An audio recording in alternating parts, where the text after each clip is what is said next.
तो स्टूडेंट कैसे हैं आप लोग। स्वागत है आपका अपने channel Success Academy with Praveen. तो आज की जो हमारी वीडियो होने वाली है वो इंग्लिश से रिलेटेड है। आज का जो हमारा टॉपिक है वो टेंस है बेटा जी। आज हम लोग टेंस कवर अप करेंगे, वो भी बहुत इजी वे में। यानी कि आज तक आपने कभी इतने इजी वे में टेंस कभी नहीं करा होगा। ऐसा टेंस करेंगे, इस तरीके से टेंस को करेंगे कि आप लाइफ टाइम नहीं भूलने वाले हो। ठीक है, तो चलिए स्टार्ट करते हैं। सबसे पहले टेंस।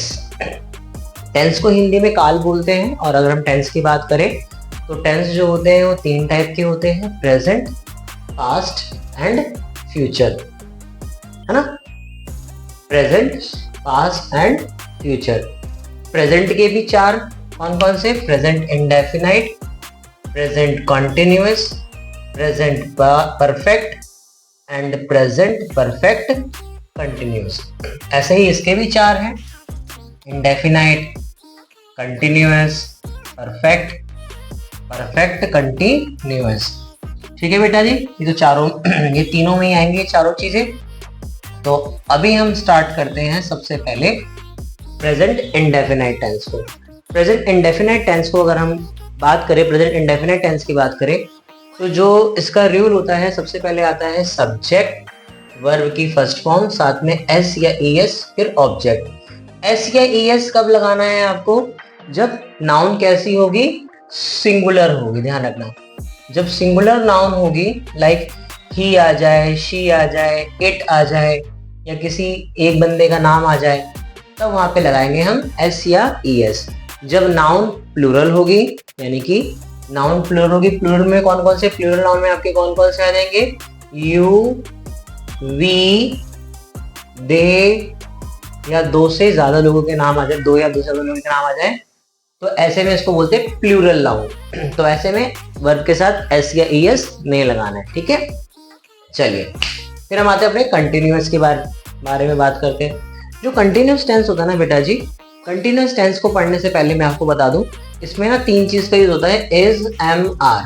ठीक है, नाउन अगर आपकी सिंगुलर है तो उसके लिए आप इज यूज करना, अगर आपकी नाउन प्लूरल है तो उसके लिए आप आर यूज करना। नाउन का मतलब है अगर दो या दो से ज्यादा व्यक्ति हैं तो उसको प्लूरल नाउन कहा जाता है।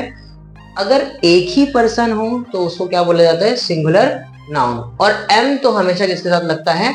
आई के साथ लगता है। यहाँ पे क्या रहेगा? Subject plus is, am, are, verb की फर्स्ट फॉर्म, ऑब्जेक्ट। जब भी परफेक्ट आए ना, किसी का भी परफेक्ट हो, चाहे वो प्रेजेंट का परफेक्ट हो, चाहे वो पास्ट का परफेक्ट हो, चाहे वो फ्यूचर का परफेक्ट हो, किसी का भी परफेक्ट हो, वर्ब की थर्ड फॉर्म मत भूलना। वर्ब की थर्ड फॉर्म बहुत इंपॉर्टेंट है। कई लोग ना इसको नहीं याद कर पाते, तो मैं आपको दूं, कोई सा भी परफेक्ट आ जाए, आपको वर्ब की थर्ड फॉर्म यूज करते हैं। ठीक है ना। प्रेजेंट में क्या लगता है? Has, have. प्रेजेंट में क्या लगता है? Has, have. ठीक है, subject plus has, have, verb की थर्ड फॉर्म, ऑब्जेक्ट। वही अगेन, हैज होगा सिंगुलर नाउन के वहां लगेगा, हैव होगा तो आपको प्लूरल नाउन, है ना। सिंगुलर नाउन, प्लूरल नाउन मैंने आपको बता ही दिया कि क्या होता है सिंगुलर नाउन, प्लूरल नाउन। फिर आते हैं present perfect continuous. Perfect continuous की बात करें तो यहाँ पे सब्जेक्ट के साथ में क्या लगेगा? हैज, या तो हैव, या तो हैज लगेगा या तो हैव लगेगा, दोनों में से एक लगाना है। ठीक है ना। हैज वही singular noun, have plural noun, इनके साथ में बीन लगाना है। अच्छा, ये भी याद रखना, कोई सा भी कंटिन्यूअस आ जाए, परफेक्ट कंटिन्यूअस, चाहे प्रेजेंट परफेक्ट कंटिन्यूअस आ जाए, चाहे पास्ट परफेक्ट कंटिन्यूअस आ जाए, चाहे फ्यूचर परफेक्ट कंटिन्यूअस आ जाए, यहाँ पे आपको बीन जरूर दिखेगा। क्या जरूर दिखेगा? बीन। देखो यहाँ पे भी बीन दिख रहा है आपको। ठीक है, ध्यान रखना ये वाली बात है। ठीक है ना। Subject plus has, have plus been, verb की फर्स्ट फॉर्म आईएनजी, ऑब्जेक्ट। एक और बहुत इंपॉर्टेंट बात है, जब भी आपका ना प्रेजेंट टेंस में डू या डज आ जाए, वैसे डू और डज जो होता है ना वो नेगेटिव और इंटरोगेटिव सेंटेंस के साथ में लगता है, तो वहां पर ना हमेशा याद रखना है वाली बात है, वहां पे आपको ना तो वर्ब की सेकंड फॉर्म या वर्ब की थर्ड फॉर्म या एस या ईएस कुछ नहीं लगेगा, सिंपल वर्ब की फर्स्ट फॉर्म लगाना। ठीक है, चलो कंप्लीट हो गया हमारा प्रेजेंट को। अगर इंडेफिनेट होगा, अच्छा इंडेफिनेट को सिंपल भी बोला जाता है, ध्यान रखना। प्रेजेंट इंडेफिनेट को प्रेजेंट सिंपल भी बोला जाता है। जहां पे भी इंडेफिनेट लिखा है ना मैंने, वहां पे सिंपल भी कर लेना, कंफ्यूजन ना हो आपको। कभी कभी ना सिंपल बोल दे तो बात बराबर है। प्रेजेंट इंडेफिनाइट में एस या ईएस लगेगा वर्ब के साथ, कंटिन्यूस होगा तो इज एम आर, है ना, परफेक्ट होगा तो हैज हैव, और परफेक्ट कंटिन्यूस होगा तो हैज हैव बीन। अब आते हैं अपने पास्ट। पास्ट इंडेफिनिट में इसकी पहचान क्या होती है? वर्ब की सेकंड फॉर्म होगी बीच में, वर्ब की सेकंड फॉर्म, ठीक है ना, सब्जेक्ट प्लस वर्ब की सेकंड फॉर्म ऑब्जेक्ट आ जाए तो समझ जाना कौन सा है, सिंपल पास्ट। अच्छा, अगर बीच में वॉज वर्ब दिख जाए, सब्जेक्ट प्लस वॉज वर्ब दिख जाए, है ना, वर्ब की फर्स्ट फॉर्म के साथ आईएनजी, वॉज वर्ब जहां भी दिख जाए समझ जाना भाई कौन सा वाला टेंस है, कंटिन्यूअस। अच्छा, वॉज कहाँ लगता है? Singular noun. वर्ब कहाँ लगता है? Plural noun. ये बात याद रखना। परफेक्ट दिख जाएगा। पास्ट परफेक्ट की क्या खासियत है? Subject plus had plus verb की थर्ड फॉर्म। अच्छा, हैड ना दोनों के साथ लगता है, सिंगुलर नाउन के साथ भी लगता है और प्लूरल नाउन के साथ भी लगता है, ठीक है। फिर आते हैं परफेक्ट कंटिन्यूअस। परफेक्ट कंटिन्यूअस में क्या है? सब्जेक्ट का सब्जेक्ट, हैड का हैड। अब यहाँ पे बीन लगाना है आपको, ठीक है ना, वर्ब की फर्स्ट फॉर्म के साथ आईएनजी। ध्यान रखना, थोड़ा वाला परफेक्ट का लेके चल रहा है और थोड़ा वाला कंटिन्यूअस का लेके चलना है, तभी तो उसका नाम है परफेक्ट कंटिन्यूअस। यानी कि जो आपको हैड या हैज हैव दिख रहा है वो लिखना है, फिर बीन लगाना है, फिर ऊपर से पूरी की पूरी लाइन उतार देना है यहाँ पे, ठीक है। अच्छा, यहाँ पर एक और बात रिमेंबर टू पॉइंट क्या है, जब भी डिड दिख जाए ना तो वहाँ पे अब आपको सेकेंड फॉर्म नहीं यूज करनी, वहाँ पे आपका फर्स्ट फॉर्म ही चलेगा। प्रेजेंट में हमने क्या देखा था, डू डज दिख जाए तब भी फर्स्ट फॉर्म, पास्ट में अगर डिड दिख जाए तो भी फर्स्ट फॉर्म। अच्छा, डिड कब किसके लिए यूज है? नेगेटिव और इंटेरोगेटिव के लिए। अब आते हैं अपने फ्यूचर के बारे में बात करते हैं। फ्यूचर इंडेफिनिट की बात करें, सबसे पहले आपका क्या आ जाएगा? सब्जेक्ट, यहाँ पे आ जाएगा विल, शेल, वर्ब की first form, object. Will shell, देखो ये बहुत इजी है पहचानना, ये बहुत है। अगर कभी भी विल शेल दिख जाए ना समझ जाओ फ्यूचर है। विल शेल जहां भी दिख जाए समझ जाओ कौन सा टेंस है, फ्यूचर टेंस। अच्छा, विल कहाँ लगता है?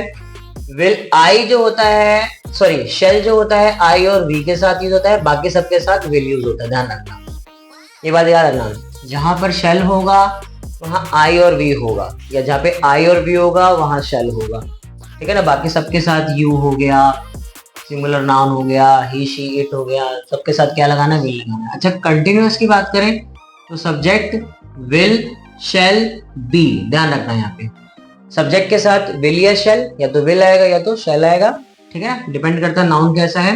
बी वर्ब की फर्स्ट फॉर्म, साथ में आईएनजी, फिर आपका ऑब्जेक्ट हो जाएगा। क्लियर है?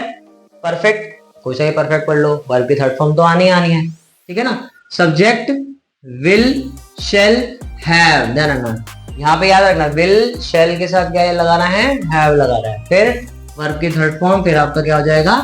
ऑब्जेक्ट हो जाएगा। क्लियर है? चलो परफेक्ट कंटिन्यूअस की बात करें, सब्जेक्ट विल शेल हैव, यहाँ तक तो हमने परफेक्ट में से उठा लिया, ठीक है ना। बाकी जो बच गया है बीन लगा के ऊपर वाले में से यहाँ पे लिख देना है, ठीक है ना। इजी है, बहुत इजी है। विल शेल दिखे तो future, has have is am are वाला दिखे तो प्रेजेंट, हैड दिख जाए, वॉज वर्ब दिख जाए तो कौन सा वाला हो जाएगा? पास्ट, ठीक है। अच्छा, अगर इसमें से ना आए विल शेल वाला तो आपको फ्यूचर का ही हो जाएगा। प्रेजेंट में क्या होगा? वर्ब की फर्स्ट फॉर्म होगी, साथ में एस या ईएस होगा तो वो सिंपल प्रेजेंट है।